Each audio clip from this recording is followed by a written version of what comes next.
My whole life has been hunting, fishing, and trapping. I mean, that's been my life. That, and of course, I work construction and. I fish and hunt with my husband, and we like to travel some. I mean, we have our motor home, and we also have a 17-foot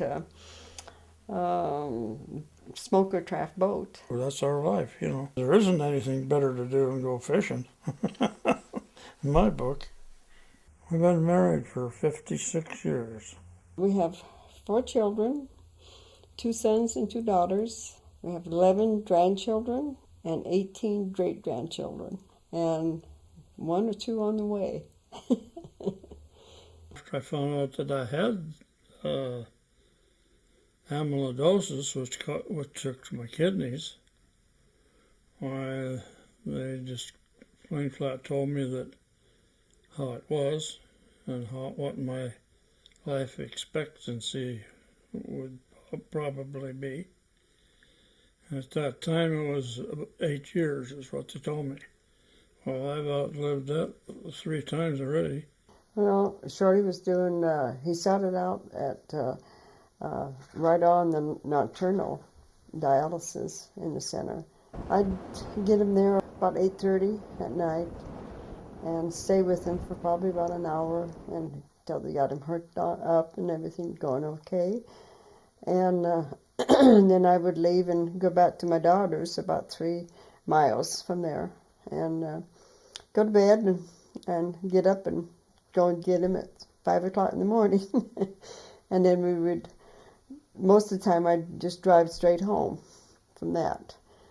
So I was on the road for another couple hours.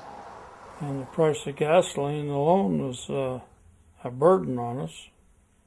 Say nothing about the wear and tear on our bodies, which is worse yet. I don't know how my wife ever got through that. I mean, that was terrible for her. Dr. Overmiller said we can get you hooked up at home if we can get your wife to run the machine and stuff for you. Well, I said that sounded pretty good to me until I seen the book. You know, this thing is this thick. I had no medical background whatsoever. I worked for Nally's Potato Chips in Spokane for 25 years. There was a lot of learning, book to read, notes helped, and I still have my cheat notes out.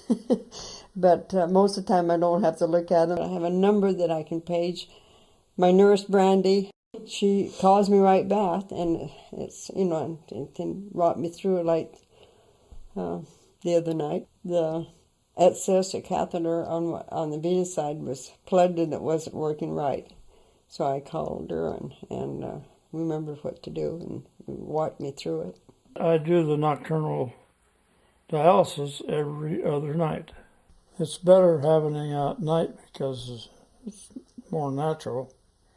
I help her drag the water around and stuff like that. It's a little work, but I turn the machine on, the water filter first, and make sure that it says okay to use it. At the same time, there's different things that it takes like 10, 15 minutes for this or that. So I come back in the kitchen and do something other, and then I go back in and do it. Well, I've seen her baking pies and bread at the same time while she's cooking supper and getting dialysis ready. It takes me maybe an hour to get things started, you know, to get going on it.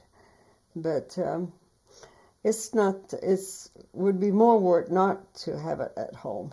No, but somebody watch you doing that, well, they hardly believe it. They say you're killing your wife off. Well, I don't think so.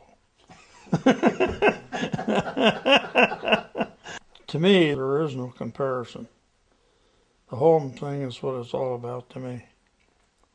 Because there's no place like home, and there ain't nobody going to take that place.